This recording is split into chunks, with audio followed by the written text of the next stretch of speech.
Hello my darlings and welcome back to my channel. Hi, if you're new here, my name's Nash. I like to read and talk about all things books, and in today's video we are jumping to the future and talking about my most anticipated releases for 2026. When I tell you I'm foaming at the mouth for some of these books, I need them so bad. If they could just fall from the sky and right into my hand, I would absolutely gladly accept them. I need to read these books immediately. But if you like this video and more bookish content, please don't hesitate to like, comment, subscribe. Let's get into the video. Starting out on January 23rd, we have The Serpent's Sin by Catherine Ann Kingsley. This is book 2 of the Bloodline series, which is the sequel to The Serpent's Bride. When I tell you the way that this book ended, I need book 2 like immediately. I'm so excited for the 23rd because in this story, our FMC is a shapeshifter who has a bone to pick with this vampire mafia family. So she decides to take another woman's place, if you will, in an arranged marriage to try and infiltrate the family and slaughter them all. I loved it. It was twisty. It was crazy. Our MMC is broody. I really liked the fact that our FMC was a shapeshifter. I thought that was a really unique trait that they gave her. Usually our FMCs are a badass. They're an assassin. They do all this crazy stuff, but a shapeshifter, I thought that was really unique. So I'm so excited to dive back into this world with the sequel. Then in February, my birthday month, we have The Wicked and the Damned by Rebecca Robinson. This is the sequel to The Serpent and the Wolf. I have not heard many people talk about this. I think I heard one of my mutuals on TikTok mention this book, so I read it and I loved it. This does have the beautiful sprayed edges. Book 2 will also have these absolutely stunning red sprayed edges. I love the contrast between the blue on the cover with the red sprayed edges. The cover does have those hints of red, which I think really tie in the edges. Just a beautiful book in general. In this story, we follow Vasa, who lost both of her parents and is left in the care of her brother. She secretly has the same dark magic that unalived her mother, so she really keeps it under wraps. But her brother basically puts her in an arranged marriage with the nation that he's trying to invade. And all he wants her to do is go over there and, he don't really want her to survive, but Vasa very much wants to live. So she enters in the marriage with every intent to escape. This was another hidden gem. It definitely gave me those court politics vibes that I absolutely love, and I can't wait to read the next book.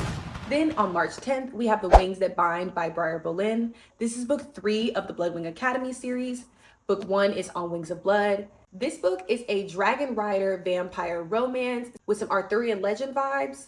Our FMC Medra just appears in this land on top of a pile of corpse and is immediately bonded to the lord of this region's nephew, Blake Dracarys, and sent to a vampire academy as the only human.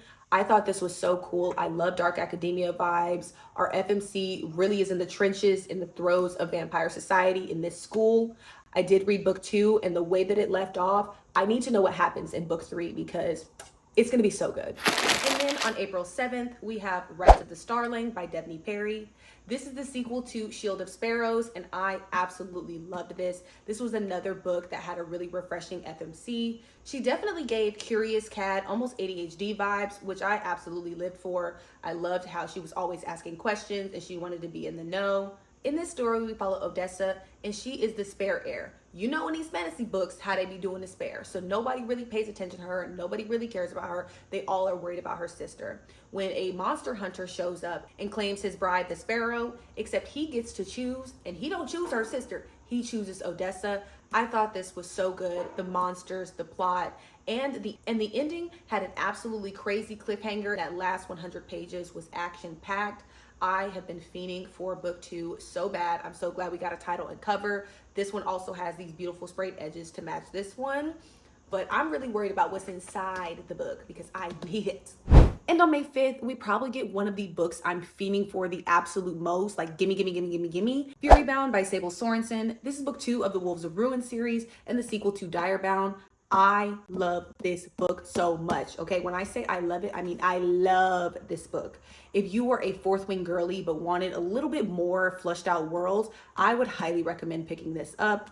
In this world, we follow Marin, and her little sister is kidnapped, and she thinks it's by the vampires. So what does she do? Joins the military, thinking that she's going to go to the front lines and be able to do a little investigating, except she doesn't realize she's joining during what's called the bonding year, which means she has to go through deadly survival of the fittest type trials in order to bond to a very, very big dire wolf.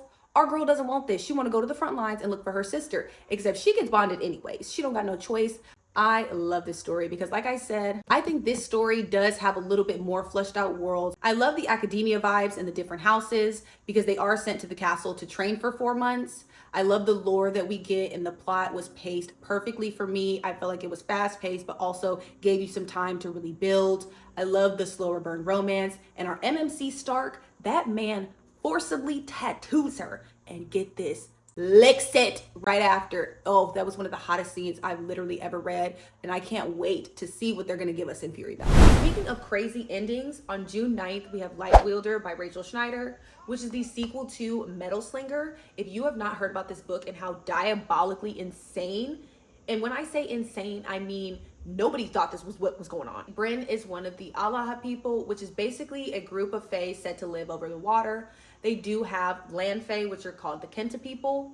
There has been a century-long treaty in place between the two peoples, but when Bryn and the other young soldiers are allowed to go to the annual market day hosted by the Kenta people, she accidentally breaks a century-long curse. But again, the ending was diabolical. I was staring at the end of this book looking like, wait a damn minute. How did I miss that? How did I not expect that? Because it literally wasn't in my brain whatsoever what was going to happen. And if I did have an expectation of what was going to happen, it definitely wasn't that. I don't know why I didn't think that was plausible, but I loved it. The middle of the book was a little bit slower. I do feel like they did a lot of traveling, and the good chunk of the book, they didn't really do much because they were trying to get from one place to another. But overall, I really enjoyed it, and I can't wait to read Light Wielder. Another book that I just can't wait to get my hands on, A Magic So Deadly by Vasilisa Drake. This is set to release June 17th, but she may move it up. It's a sequel to A Bargain So Bloody, and this is a very great dark fantasy romance. If you love vampires, a magical prison break, witches. In this story, we follow Samara, who has been sentenced to a magical prison for a crime she didn't commit, and she's expecting to do only 15 years, a 15-year bid. When the one guard who has been giving her hell this entire time basically lets her know, you're only getting out if I say you can get out, she has no other choice but to make a deal with the baddest prisoner, a bloodthirsty vampire named Raphael. I love this story. It really felt like an adventure, and I do think that Raphael is one of those MMCs that if you want a man with violence, Raphael has no problem doing that. None at all. And our girl Samara tries to kind of fight the romance a little bit every step of the way. It's a slower burn. Now, Samara did get on my nerves sometimes. I was like, girl, giving her the side eye, like, what are you doing? But other than that, I absolutely love this book. I would highly recommend the audio as well. For the month of July, on the 14th, we have A Forsaken Prophecy by Stacey McEwen. This is book 2 in the Artisan trilogy and the sequel to A Forbidden Alchemy. If you want Peaky Blinders vibes, a world-changing secret, and an FMC and MMC who meet when they're young and have to come back together, then this is going to be the book for you. In this world, you have artisans. Artisans are able to wield elemental magic, and craftsmen, they don't have magic, so they mine idiom, which is a very important resource in this world. Our FMC Nina and MMC Patrick meet when they were 12 years old and are shipped off to a city where basically the government tells them if they have magic or not. If they're chosen to be an artisan, they go to a magical school, and if they're chosen as a craftsman, they go straight to the mines. That's when Nina and Patrick decide to get into a little mischief as children and find out a world-changing secret. They decide to handle it 2 separate ways and come back together on opposing sides. Again, the Peaky Blinders vibes are born and bred throughout this. If you don't know what Peaky Blinders is, it is a show. It's really good. And the ending had me really wanting to throw my book so bad, because what kind of ending is that? And then I have to wait for the next book? Like, literally, the way I wanted to punch Nina so bad throughout this book, because I'm like, girl, you're really getting on my nerves. But I'm so excited to see my boy Patrick in book 2. And as you can see, look, this one has beautiful sprayed edges just like book 1. I might even like book 2 more because those are stunning. My last 3 most anticipated reads, we have a little bit less information on. The Fae and Alchemy series, book 3 by Callie Hart, comes out November 10th.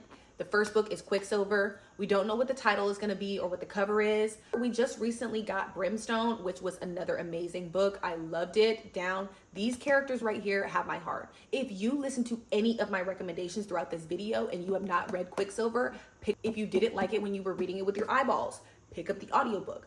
Anthony Palmini and Stella Bloom are a narrator pair that just knows how to do it right when it comes to romantasy.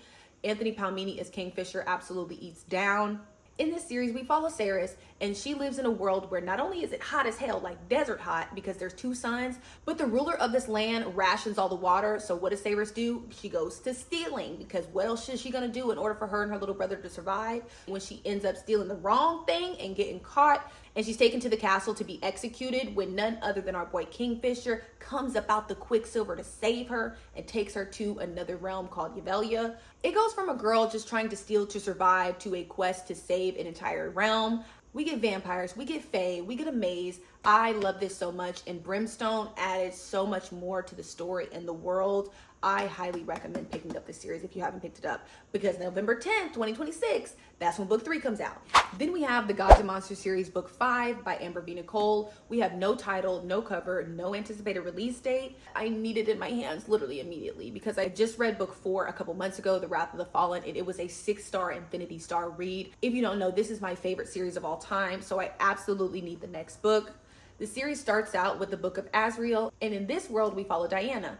Thousands of years ago, at the collapse of the realms, she makes a deal with a guy named Caden in order to save her little sister who's critically injured. She basically becomes his lackey for the next 1,000 years until he has her looking for what's called the Book of Azrael. Nobody in this world thinks it exists, but Caden is adamant that it does. Our FMC is villainous. She's morally gray. She drinks blood. She turns into basically a giant dragon. I loved it so much. And who else is going to show up when they're looking for it? Her mortal enemy. Okay, literal mortal enemy. If you want true enemies to lovers, they try to unalive each other multiple times. She tries to unalive him. He tries to unalive her. And it's a real back and forth. If you want real feminine rage, the second book of this series will give you just that. And my final most anticipated release of 2026 is going to be the Legendborn Cycle Book 4 by Tracy Dion. The series starts with Legendborn. This is a YA fantasy with Arthurian legend vibes, but make it black. We follow Bree, and her mother has recently passed away, and right after, she is accepted to an early college program at the same university her mother attended. So she wants to learn a little bit more about her mom and does some digging when she comes across a secret society called the Order. And she's like, you know what? I'ma join. I need information. I love this series so much. If you are worried about the fact that it is a YA book, please do not let that deter you, because not only is it written excellently, like it's so good, but it does cover some heavier themes while still keeping the story engaging, and the fantasy is just so good. We do get a little bit of a love triangle going on here, but is there really a triangle? Because for me, there's always been one guy. I don't know if book 4 is going to be the last one. I know originally it was only supposed to be a trilogy, but it did get pushed out. Either way it goes, I need it. I need it so bad. Tracy, if you hear this or you see this, please let me know when you're dropping book 4 so I can have it. And those are all my most anticipated releases for 2026. If you stayed this entire video, thank you so much for watching. I appreciate your support. See you next time, guys. Bye.